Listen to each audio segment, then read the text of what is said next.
तो अभी मैं एक पीवाईक्यू की वीडियो रिकॉर्ड कर रहा था, तो वहाँ पर मुझे 3 क्वेश्चन मिले, सेम टाइप के क्वेश्चन थे। बेसिकली अच्छे क्वेश्चन हैं जो बार बार रिपीट कर सकते हैं। ये तुम्हारा क्वेश्चन शायद 2017 पूछा गया था और ये बढ़िया क्वेश्चन है। अगर रिपीट कराना, अगर अच्छा क्वेश्चन बनाना हुआ तो इसको वापस रिपीट कर सकता है, क्योंकि तुम देखोगे तो इसी टाइप के क्वेश्चन पहले भी रिपीट हो चुके हैं। तो इन तीनों क्वेश्चन को करते हैं तो तुम्हें आइडिया लगेगा कि किसी डोमेन के क्वेश्चन को या जो रेंज का क्वेश्चन आता है उसको करते कैसे हैं। और ये तो थोड़े से अलग टाइप के क्वेश्चन थे। इनमें तुम्हें जो लाइन लिखी हुई थी ना क्वेश्चन में, उनको समझना पड़ेगा कि वो कहना क्या चाह रहे हैं। तो देखो, अच्छे क्वेश्चन है, ध्यान से समझना। तो अब अगले क्वेश्चन को देखते हैं। If x is any real number then x square upon 1 plus x की power 4 belong to which one of the following intervals. Basically तुम्हें इसका पूछ रहा है कि इसकी जो वैल्यू आएगी वो किस इंटरवल में आएगी। बेसिकली इसका जो आंसर आएगा, आंसर क्या होता है, रेंज। रेंज पूछ रहा है तुमसे basically. X is any real number, तुम्हें पता है कि ये मान लो कोई फंक्शन है y equal to x square upon 1 plus x की पावर 4, इसका तुम्हें रेंज पूछ रहा है। तो अगर तुम देखो, अगर तुम यहाँ से एक्स स्क्वायर कभी नेगेटिव हो सकता है, नहीं हो सकता, ये हमेशा पॉजिटिव होगा। क्या 1 प्लस एक्स की पावर 4 ये नेगेटिव हो सकता है, नहीं हो सकता, ये भी पॉजिटिव होगा। ये पॉजिटिव, ये भी पॉजिटिव, तो पॉजिटिव ही होगा। बेसिकली जो तुम्हारा y है वो हमेशा पॉजिटिव आएगा। और जीरो भी हो सकता है, क्योंकि तुम अगर यहाँ पर जीरो डालो तो 0 अपॉन 1 प्लस जीरो, जीरो ही आ गया। तो जो तुम्हारा y है वो बेसिकली जीरो से बड़ा आएगा और जीरो भी हो सकता है। तो पहली चीज़ तो तुम्हें ये पता चल रही है इस चीज़ के बारे में। तो अगर तुम इन दोनों ऑप्शन को देखो तो देख रहे हो इसमें ओपन लगा हुआ है, मतलब इंक्लूडेड नहीं है, लेकिन वो इंक्लूड है।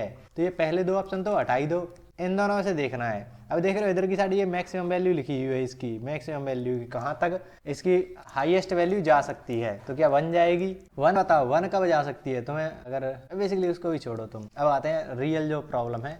x एक रियल नंबर है, क्या एक्स स्क्वायर भी एक रियल नंबर होगा? अवश्य होगा। तो वही बात बोल रहा है। और एक्स स्क्वायर है क्या? अगर तुम यहाँ पर क्रॉस मल्टीप्लाई करो थोड़ी देर के लिए, वाई प्लस वाई एक्स की power 4 minus x square equal to 0, ऐसा कुछ बन जाएगा। ये तुम्हें कुछ इस तरीके से दिख रहा है, वाई एक्स की power 4 minus x square plus y, इस तरीके से। इस वाली चीज को देखो, a x square plus b x plus c equal to 0। अगर ये जो x होता था, ये जो x होता था वही तो रूट होता था। रूट इसी की तो वैल्यू निकाल देते और बोलते थे कि रूट है वो रियल है। रियल रूट होने पर क्या होता था कंडीशन, कि जो तुम्हारा डिस्क्रिमिनेंट था वो 0 से बड़ा हो जाता था या 0 हो जाता था। यही तो कंडीशन बनती थी। तो सेम चीज यहाँ पर है। यहाँ पर एक्स स्क्वायर है, उसकी यहाँ पर एक्स की पावर 4 है, बेसिकली एक्स स्क्वायर का भी स्क्वायर है। तो ये जो चीज़ है वो रियल है। तो तुम्हें पता चल रहा है कि जो रूट्स है वो रियल है, ऐसा हमें यहाँ से पता चल गया। तो बेसिकली ये जो है उसके रूट्स रियल हैं, मतलब डी निकालना पड़ेगा। डी क्या होता है? B square minus 4ac। तो करो इसके लिए, ये तुम्हारा 0 से बड़ा होगा और 0 भी हो सकता है। तो बी स्क्वायर क्या है? 1 माइनस 4a, ये y है। c क्या है? ये y है। तो कुछ इस तरीके से तुम्हारा बन के आ रहा है 1 minus 4y square greater than equal to 0। अगर तुम उधर की साइड ले जाते हो, 4y को ले जाओ उधर की साइड, तो 1 बड़ा होगा 4y स्क्वायर से। अगर 4 को इधर भेजते हैं, इधर स्क्वायर हटाते हैं, प्लस माइनस हो जाएगा 2 हो जाएगा। स्क्वायर रूट करा है दोनों तरफ। तो तुम्हें पता लग गया ना, इक्वल टू का साइन है और 1/2 है। और 0 का तो तुम्हें पता पड़ ही गया था पहले से ही कि 0 से बड़ा है, 1/2 से छोटा है। तो तुम्हें ऑप्शन सी ऐसा तरीके से दिख रहा होगा।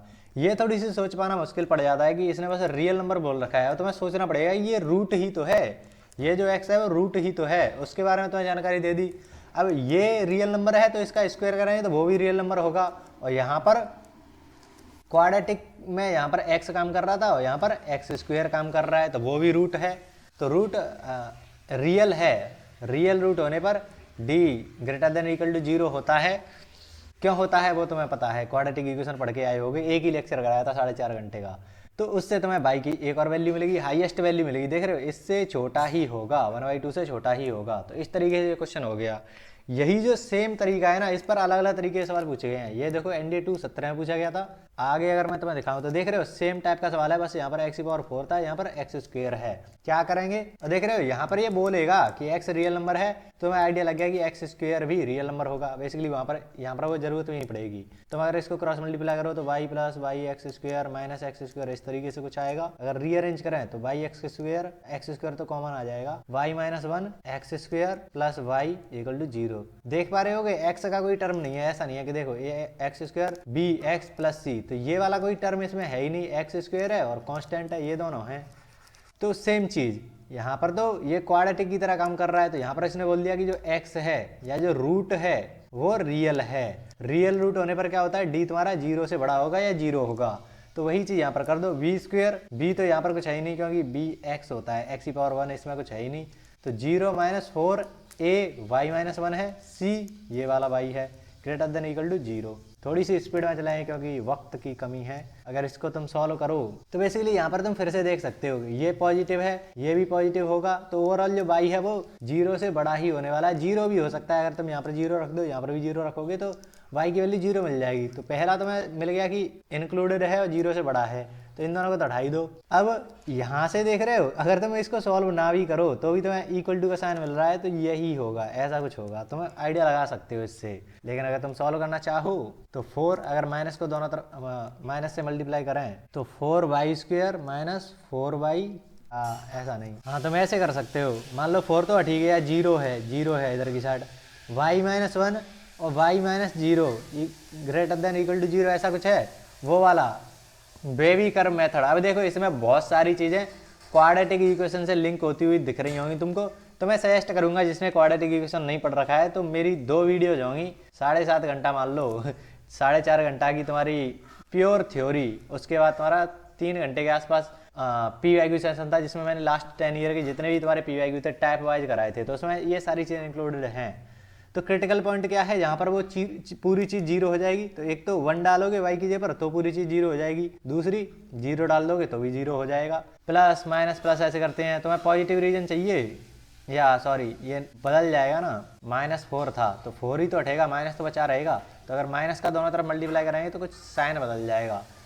तो तुम्हें नेगेटिव रीजन चाहिए, देख रहे हो ये नेगेटिव रीजन चाहिए, 0 से छोटा, तो ये वाला रीजन चाहिए। बेसिकली तुम्हारा जो y है वो 1 से 0 के बीच में, उल्टा लिख दिया मैंने, ये 0 1 इसके बीच में होना चाहिए। तो यहाँ से देख पा रहे हो दोनों की दोनों इंक्लूडेड भी हैं क्योंकि इक्वल टू का साइन है, तो इस तरीके से तुम्हारा ये वाला हो जाएगा, 0 भी इंक्लूडेड और 1 भी इंक्लूडेड।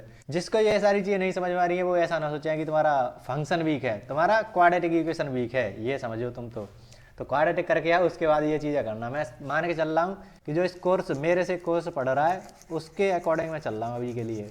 बाकी का तुम समझ सकते हो, अगर जिसने बेबी कर्व मेथड पढ़ रखा है, क्वाड्रेटिक थोड़ी बहुत पढ़ रखी है, तो उसको समझ में आ रही होंगी चीज़ें। नेक्स्ट देखो, सेम क्वेश्चन है। यहाँ पर क्या है, ये क्या होता है, डोमेन होता है, क्या तुम डाल सकते हो फंक्शन में, ये क्या होता है, कोडोमेन। तो तुम्हें पता चल गया ना, एक्स ही तो डोमेन होता है, तो x belongs to R. Basically वो बोल रहा है कि जो रूट है वो रियल है, यही तो बोल दिया, रियल रूट। रियल रूट में क्या होता है, डी तुम्हारा ग्रेटर 0 से बड़ा या 0 हो सकता है, b स्क्वायर माइनस 4ac 0 से बड़ा या इक्वल होगा। तो इसके अकॉर्डिंग तुम फिर से सॉल्व करोगे तो यही तुम्हारा आंसर फिर से आ जाएगा। तो देख रहे हो तीनों के तीनों सवाल एक ही टाइप के हैं, इस वजह से मैं बोल रहा हूँ कि टाइप वाइज सवाल चल रहे हैं, यहाँ पर टाइप वाइज PYQ कर रहे हैं। अभी और आएगा शायद, ये एक और बार फिर से आएगा। तो इसका डिटेल्ड लेक्चर अभी मैं रिकॉर्ड कर रहा हूँ, जल्दी ही तुम्हें मिल जाएगा। इसमें बेसिकली क्या होने वाला है, टाइप वाइज PYQ होंगे 2006 से लेकर 2024 तक। बेसिकली डोमेन रेंज के जितने भी सवाल अभी तक NDA ने पूछे हैं 2006 से लेकर, वो सारे के सारे इस लेक्चर में होने वाले हैं। तो उसके लिए थोड़ा सा वेट कर लो, कल ही आ जाएगा शायद ये।